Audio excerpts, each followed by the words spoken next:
Silakan duduk Bapak Ibu. Shalom. Puji Tuhan saudara, tema kita pagi hari ini bicara tentang spiritual minded. Pola atau cara berpikir secara spiritual.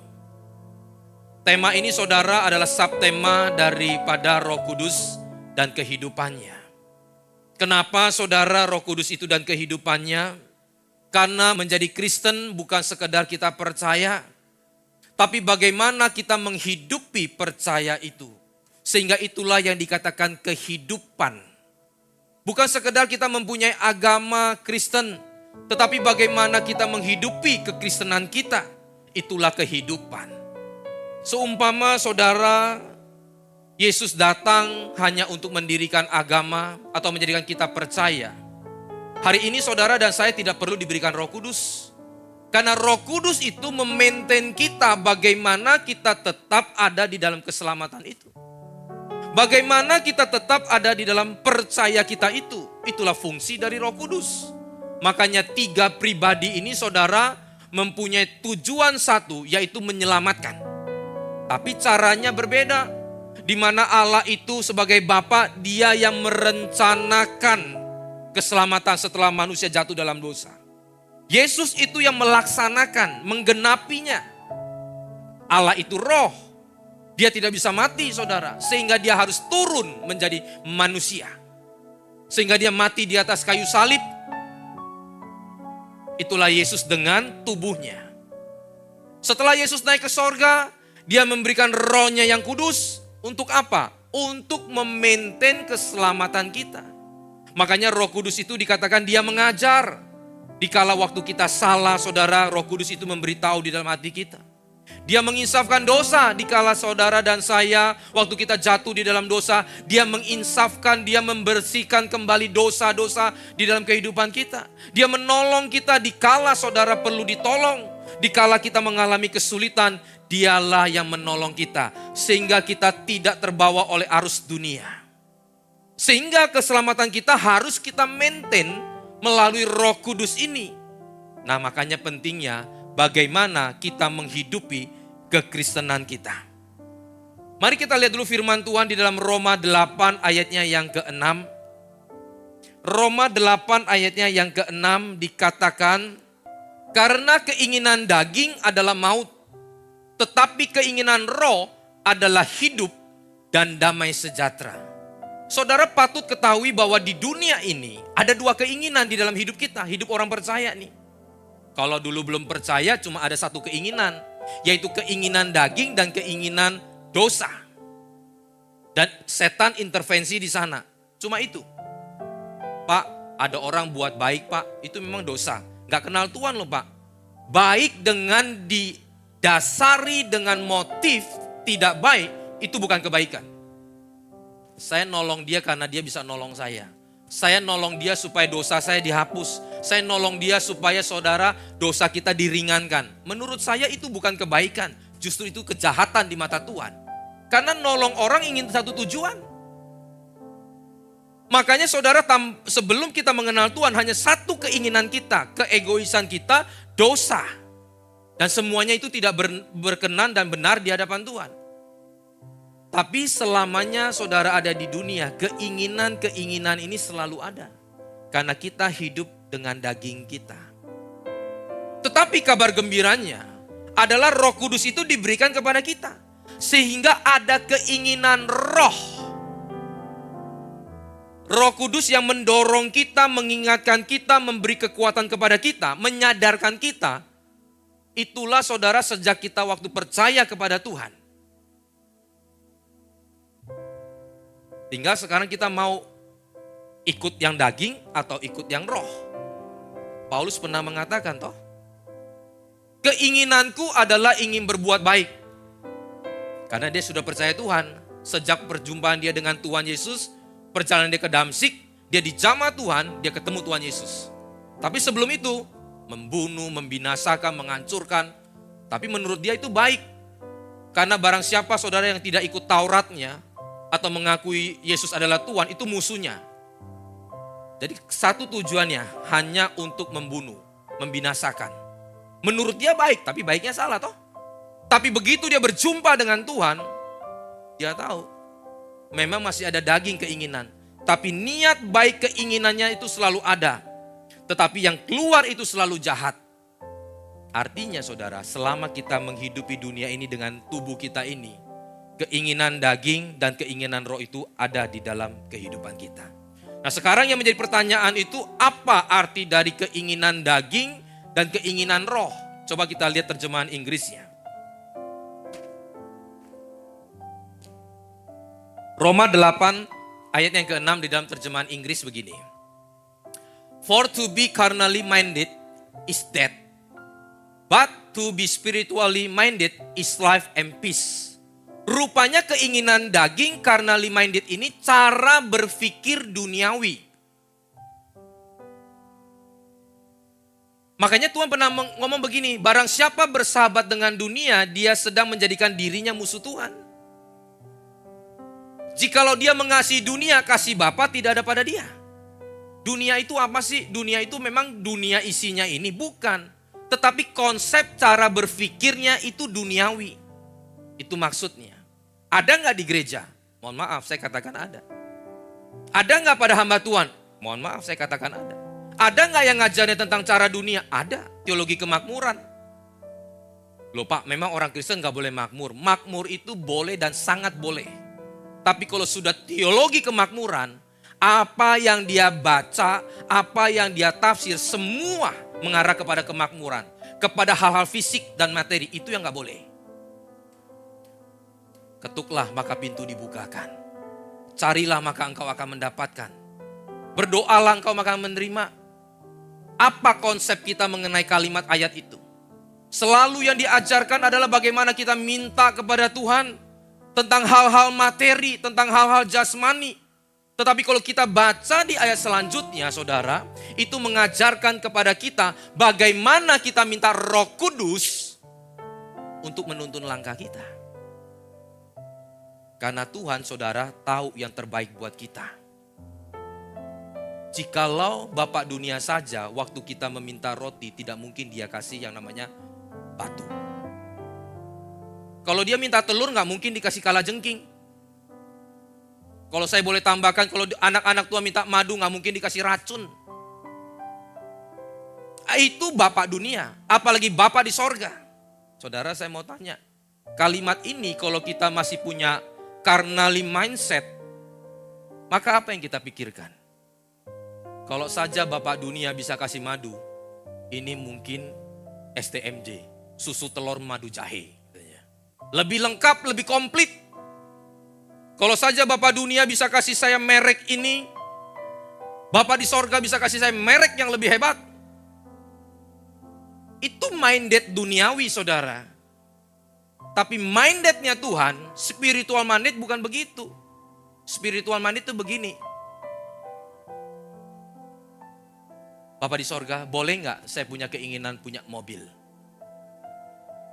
Kalau Bapak di dunia saja bisa membelikan kepada saya, Bapak di sorga tahu yang lebih baik. Apa yang lebih baik? Kalau saja mobil itu bisa membuat kamu lebih jahat daripada sekarang, gak dikasih.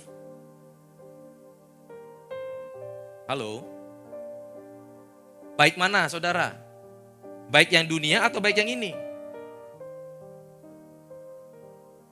Kita secara daging manusia, minded kita pun masih belum bisa terima. Masakah Tuhan seperti itu? Sekarang saudara mohon maaf ya, kalau saya tampilkan satu video. Kalau kita punya anak misalkan, Pak mau beli motor Pak, udah umur 17 tahun. Ya gak apa-apa, beli silakan beli. Maunya motor yang ini Pak, moge Pak, mau lebih besar lebih ini. Tapi anak gak pernah dididik, gak pernah diajar. Seumpama saudara ditampilkan sama Tuhan.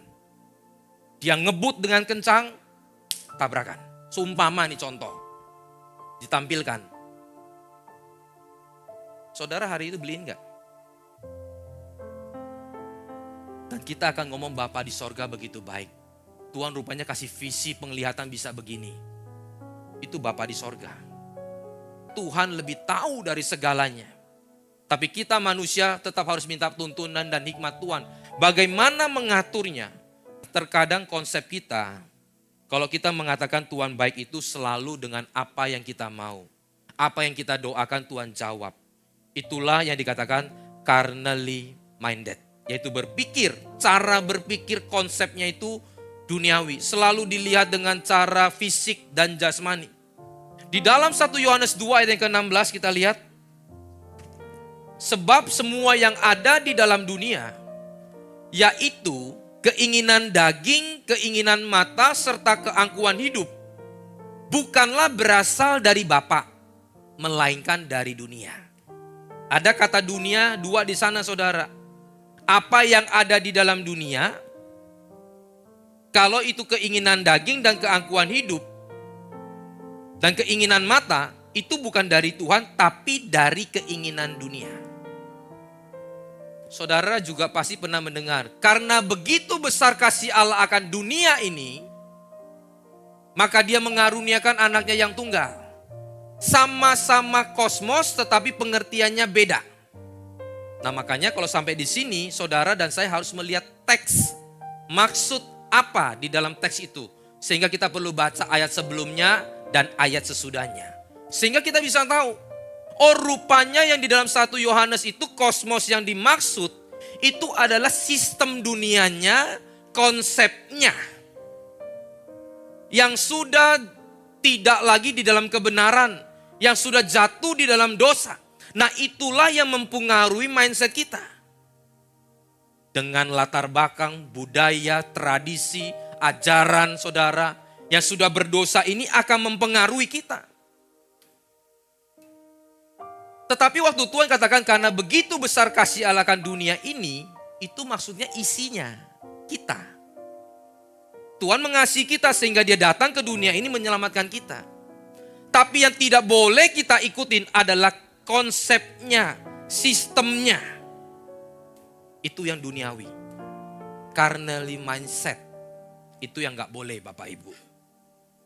Sehingga saudara, disitulah setan akhirnya intervensi. Dia akan menjatuhkan kita dengan cara-caranya. Dan itu sudah tergambar di saat waktu dia ingin menjatuhkan Adam dan Hawa. Tuhan katakan jangan kamu makan buah ini. Kalau kamu makan, kamu akan mati. Tapi iblis ngomong apa? Dia ngomong sama Hawa, lihat buah itu. Keinginan daging. Pandang lihat sedap kelihatannya. Keinginan mata. Kalau kamu makan, kamu akan seperti Allah, keangkuhan hidup. Saudara ini aja. Orang karena menginginkan sesuatu karena daging, karena ada objeknya, lalu keinginan mata, lalu karena ingin keangkuhan hidup, pasti orang jatuh dalam dosa. Kenapa sih saudara kita semua ini gampang berbuat sesuatu yang jahat, yang tidak baik? Karena kan ingin keangkuhan hidup. Kayaknya kalau saya nggak bawa sesuatu yang bermerek, sesuatu yang bagus, kayaknya nggak pede nih Pak jalannya. Kalau saya nggak pakai sesuatu yang bermerek, kayaknya nggak enak nih. Itu konsep dunia. Hidup dinilai saudara itu dari apa yang dia pakai, apa yang dia bawa, apa yang dia tinggal. Tapi kalau semuanya itu hilang, saya mau katakan, apakah nilai kita hilang? Kalau itu menjadi ukuran kita, akan hilang. Tetapi kalau ukurannya kebenaran, kita boleh pakai, tetap kita boleh semuanya itu. Tapi kalau satu ketika hilang pun, kita tidak ditentukan. Nilai kita tetap sama, kebenaran tetap sama.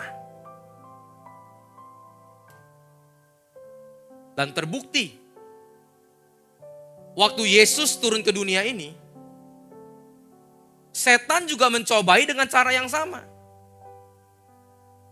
Waktu Yesus setelah selesai puasa 40 hari, iblis mulai mendatangi Yesus.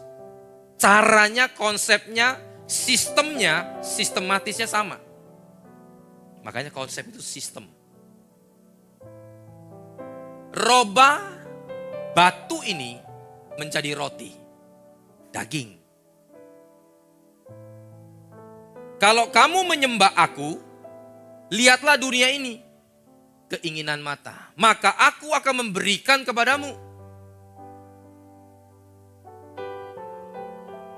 Kalau kamu anak Allah, jatuhkanlah dirimu. Kamu kan Tuhan, kamu kan Allah. Tunjukkan dong keangkuhan. Nanti malaikat kan nangkep. Saudara, itu cara setan. Untuk dia memikat kita, lalu dia ikat kita, lalu kita terikat. Waktu kita sudah terikat, sudah jalan sendiri. Saya saksikan tadi pagi saudara, orang kena narkoba itu bukan serta-merta langsung kena narkoba. Pasti ada yang mikat dulu. Ditawarin begini. Dulu waktu saya saudara masih di Indonesia, waktu sebelum berangkat itu, wah orang ngerokok aja saudara depan kita bisa pulang loh mandi. Karena bau rokok gak tahan. Badan tuh gak enak bau rokok. Sampai sesuci begitu. Saking sucinya begitu saudara. Mau bilas supaya najis itu hilang. Gitu. Tapi waktu pergi ke luar negeri masih sama. Orang kalau ngerokok gak suka deket. Tapi waktu masuk di dalam satu apartemen dengan orang di luar Indonesia saudara. Dia mulai rokok karena satu apartemen. Mulai terbiasa dengan rokoknya. Kok pusing-pusing ya? Lalu dikasih cicipin satu. Mulai terbiasa. Kalau saudara endus baunya, sama tuh baunya udah. Kalau dulu masih bau suci. Kalau sekarang bau rokok. Lalu saudara mulai terpikat. Setan mulai ikat lalu bawa jembatan. Menuju masuk ke tempat-tempat hiburan. Semua orang ngerokok di sana pun udah gak masalah. Sekarang nambah piceran. Sudah nambah piceran, mulai kenal sana kiri kanan saudara. Mulai ditawarkan obat-obatan yang ya mungkin masih begitu-begitu. Ya. Mulai kita saudara diikat dengan seperti itu. Waktu sudah terikat, sudah. Gak perlu diajarin, tahu sendiri saudara. Cari kemana-mana, pulang ke Indonesia karena sudah terikat. Pergi lagi ke negeri yang lain saudara, terikat juga, cari lagi kemana-mana. Sampai akhirnya, percaya Tuhan, Tuhan angkat keterikatan itu. Di situ saya baru tahu. Dokter bisa menyembuhkan yang namanya obat untuk badan kita. Sakit, Tuhan kasih obat penahan sakit. Tapi itu gak menyembuhkan. Pikiran ini saudara, yang selalu berpikir, jahat ini saudara. Gak apa-apa lah, sedikit aja gak akan tergantung kok, gak akan terikat. Memang kalau sedikit gak masalah. Tapi waktu Tuhan angkat itu, kita benci sekali dengan yang namanya narkoba. Saya baru tahu, keterikatan itu saudara tidak bisa diselesaikan oleh manusia. Saudara ingat, orang yang kerasukan setan, hidupnya dipermalukan. Dikatakan telanjang. Mungkin hari ini kita gak telanjang, tapi kalau kita dirasuk oleh setan saudara, maka hidup kita itu akan dipermalukan. Lalu mulai diikat, hidup terisolasi, di kuburan dikatakan pemuda yang di Gerasa itu. Mulai dia hidup sendiri, diikat dia. Saat manusia coba memasung dia, dibongkar semua. Gak bisa, itu namanya upaya manusia tidak akan pernah menyelesaikan. Kalau itu bicara tentang dosa keterikatan yang datangnya dari setan, gak bisa. Tapi setelah itu Yesus usir dan lepas. Baru. Makanya saudara, dosa itu akan menyeret kita, membawa kita jauh daripada Tuhan. Dan akhirnya dikatakan, maka dia akan membunuh dan membinasakan. Bunuh itu apa? Membunuh pikiran kita dulu. Mindset kita, mindset dunia saudara. Lalu setelah mindsetnya dunia, baru dihancurkan, dibinasakan. Nah kalau binasakan, itu sudah sampai kekekalan deh.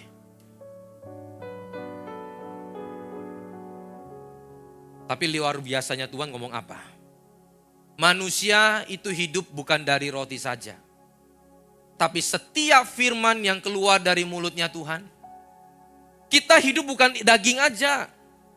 Ada firman, daging ini makanannya makanan roti. Tapi firman Tuhan itu memberikan makanan bagi roh kita.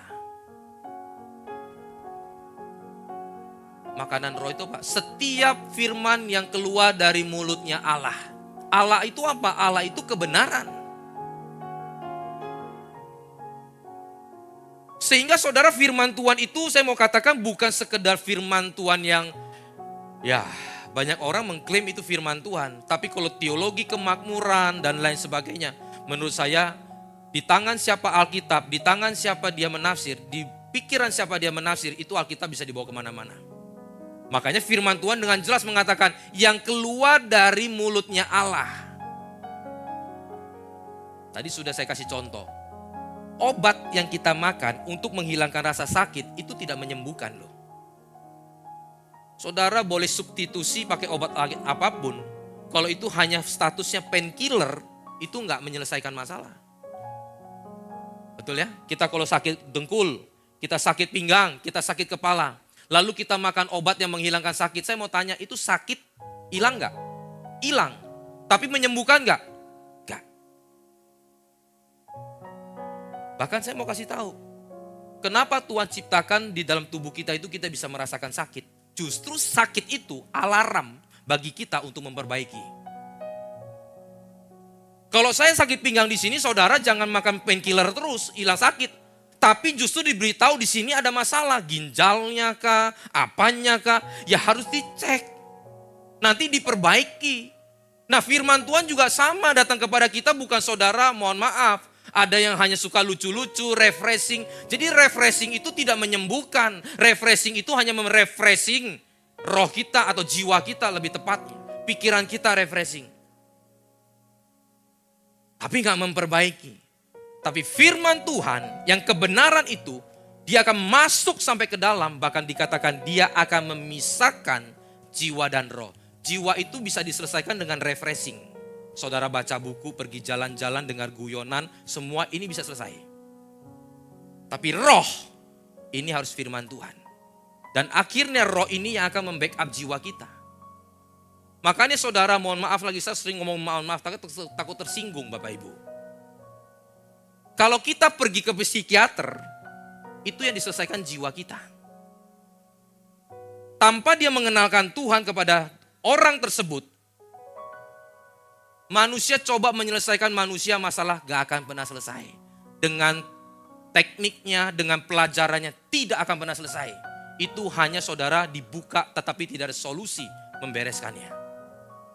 Dan di Amerika pernah diteliti. Psikiater yang hebat di mana? Salah satunya di Amerika. Dari ribuan psikiater di Amerika, dengan ribuan pasien di Amerika, pada akhirnya saudara saya mau kasih tahu, ini setelah diteliti, yang mempunyai masalah gangguan akhirnya jiwanya siapa?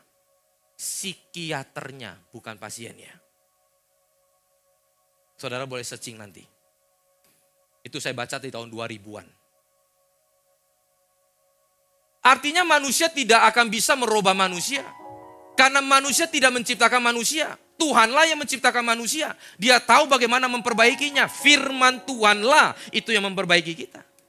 Maka jadikan firman Tuhan itu sanggup memisahkan tulang dan sumsum. Bapak, ibu, khususnya ibu-ibu yang pernah beli tulang besar. Ya, istri saya ya salah satunya suka makan tulang besar. Ya, B2. B2 itu bukan basement 2 loh ya. Nah, kadang-kadang orang bilang B2, saya bilang gini bercanda sama teman-teman.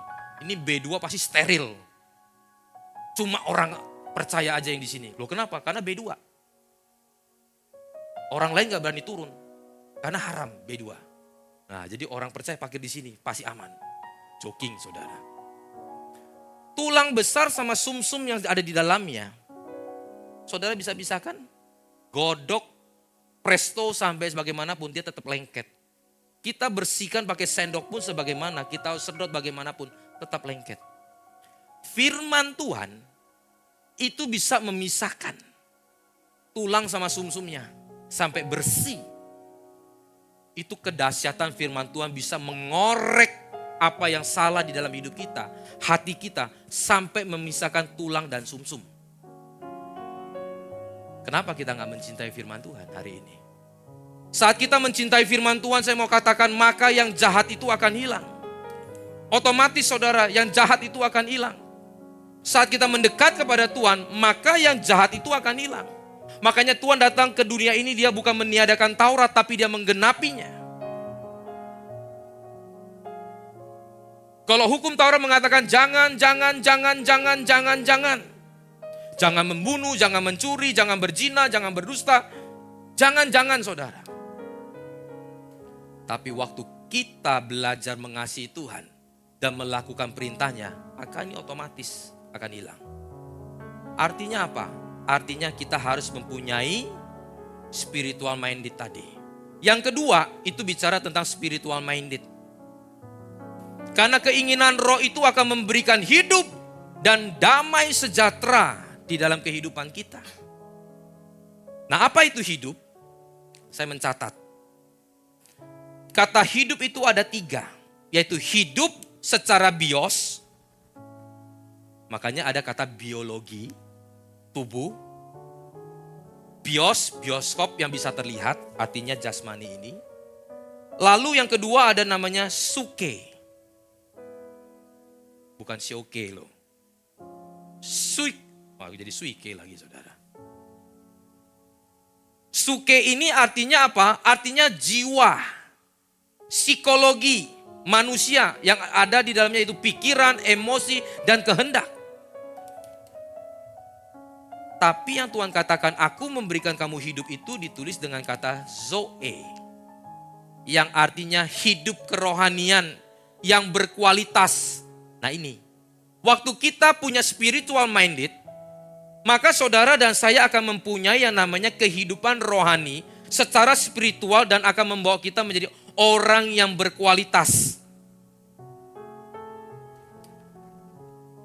Dan otomatis waktu kita melihat firman Tuhan, kita baca, kita dengar firman Tuhan, itu yang mempengaruhi kita spiritualnya. Saya belajar begini Bapak Ibu. Kita mau tahu spiritual seseorang, itu begini. Kalau orang itu diajar benar, dia tersinggung apa enggak? Meskipun yang ngajar musuh dia.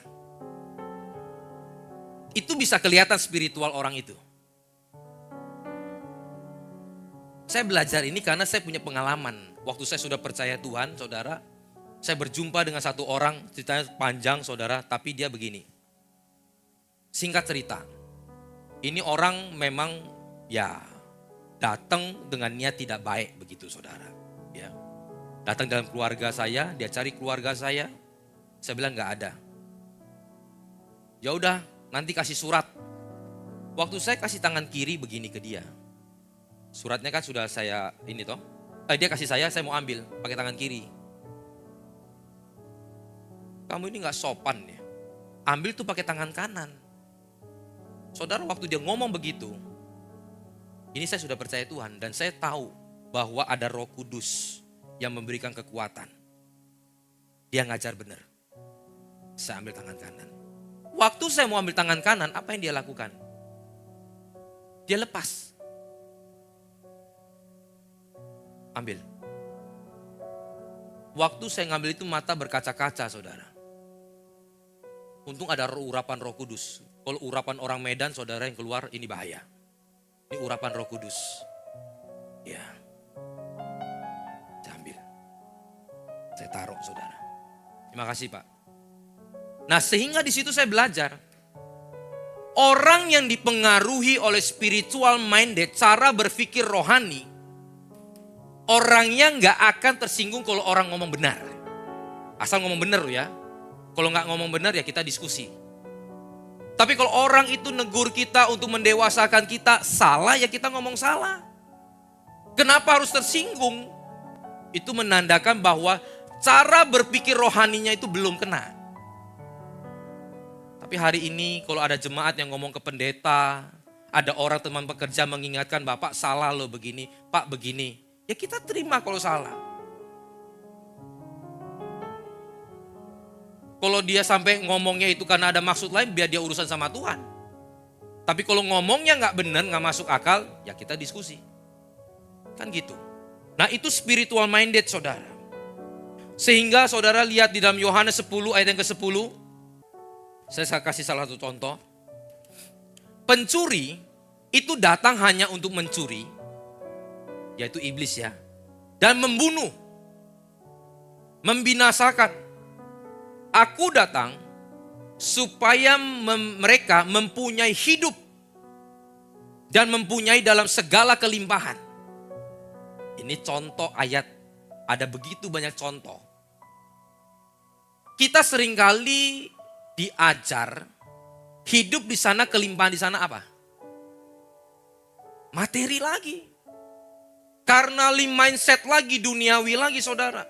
Padahal hidup di sana adalah hidup berkelimpahan dalam bentuk zoe, rohani. Makanya kenapa dikatakan berlimpah ruah keluar? Karena rohani tidak bisa diukur. Jabatan bisa diukur, uang bisa diukur. Jasmani tubuh bisa diukur, usia orang bisa diukur. Fisik orang bisa diukur. Kenapa kita mengatakan hidup yang berkelimpahan itu kita ngomong sampai luber-luber uangnya saudara? Ini kalau bahasa Ibraninya gendeng saudara. Padahal hidup yang berkelimpahan itu yang tidak bisa diukur itu bicara rohani kita. Dan itulah kebenaran yang keluar dari mulutnya Allah. Kenapa hari ini saudara kita punya mindset itu selalu yang namanya duniawi. Makanya Tuhan tidak pernah cari musuh. Gereja tidak pernah cari musuh. Tapi barang siapa bersahabat dengan dunia melalui pikirannya, melalui ajarannya, sedang menjadikan dirinya musuh Allah. Dan bayangkan saudara, kalau yang kita nggak ngerti-ngerti, lalu dikasih makanan seperti ini, besok-besok doanya bagaimana? Tuhan memberkati kami ini sudah berlimpah-limpah. Lalu di pikirannya jabatan, rusak gak saudara mindset kita? Ini yang namanya carnally mindset.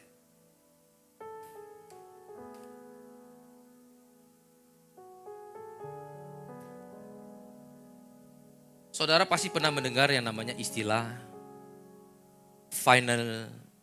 financial freedom, betul? Ya, di dalam dunia motivasi, di dunia pekerjaan, financial freedom itu selalu digambarkan bahwa dia sudah gak perlu bekerja. Uang kerja untuk dia, autopilot, auto kredit, auto debit, semuanya auto. Dia cukup diem, yang kerja semua. Itu selalu saudara yang diartikan oleh dunia. Dan itu terbawa di dalam gereja. Kalau kita tidak hati-hati. Tetapi sesungguhnya yang Tuhan ingin ajarkan, karena bicara freedom itu bicara bebas kemerdekaan. Ada di dalam Alkitab. Jikalau engkau sudah hamba kebenaran, engkau sudah lagi tidak menjadi hamba dosa. Engkau sudah merdeka. Nah sekarang kalau kita bilang merdeka dalam hal keuangan. Apakah Alkitab mengajarkan seperti itu? Financial freedom itu artinya kita sudah tidak terikat oleh dunia. Kita sudah tidak terikat oleh yang namanya uang itu. Boleh tetap banyak uang, tapi jangan terikat sama uang itu. Boleh tidak punya uang, tapi tidak punya uang tidak mempengaruhi kita untuk berbuat kejahatan. Itu namanya financial freedom. Makanya Tuhan katakan jangan engkau mencintai mamon yang tidak jujur. Kalau engkau mencintai mamon yang tidak jujur, kamu pasti juga gak jujur. Karena sifat dari mamon gak jujur. Jadi bukan dicintai mamon, tapi digunakanlah tools. Pergunakan ini untuk memuliakan Tuhan. Sehingga kalau kita punya uang saudara, kita lihat orang susah, kita pakai uang kita nolong dia. Lihat orang kekurangan, pekerjaan Tuhan yang susah, kita pakai uang kita untuk nolong. Karena memang itu alat tukar di dunia ini Bapak Ibu. Untuk beli makan, beli speaker, beli ini. Tidak ada yang lebih. Bisa nggak kita melihat seperti itu? Uang rupiah aja saudara kalau nggak tukar ke Amerika dolar, nggak akan dipakai uang itu. Kalau saya mau gambarkan, saya selalu membayangkan, mengumpamakan. Saudara ini kalau kita seperti main monopoli. Bisa beli rumah, bisa beli tanah dan semuanya. Uang yang dipakai bukan uang dunia loh. Bukan pakai rupiah kita. Uang monopoli. Beli rumah ya, kena jalan-jalan, kena sita semuanya, kena denda semuanya. Pernah main tahu monopoli? Nggak tahu, sekarang milenial masih pakai itu nggak? Dulu kita main begitu. Begitu selesai main monopoli diringkes. uangnya disimpan. Cuma berlaku di monopoli. Uang kita pun sama Bapak Ibu. Hanya dipakai saat kita di dunia. Saat kita ringkes-ringkes pulang ke Bapa, sudah gak dipakai. Itu namanya financial freedom. Sehingga uang saya boleh banyak, saya tahu uang ini untuk apa. Uang saya boleh sedikit, saya juga harus tahu uang sedikit pun tidak mempengaruhi hidup saya. Saya tetap hidup dalam kebenaran.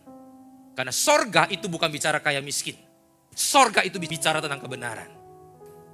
Saudara, sehingga kita menjadi orang yang freedom. Mau dinilai orang, jasnya berapa Pak? Tali pinggangnya berapa? Sepatunya berapa? Merek apa? Gak ada masalah. Sopan, yang penting didapat dengan halal, bukan haram. Daripada saudara tali pinggang merek, semua merek. Saya bukan ngomong tali pinggang yang merek salah loh. Ini nanti ngomong lagi. Pak, saya ada tali pinggang merek Pak.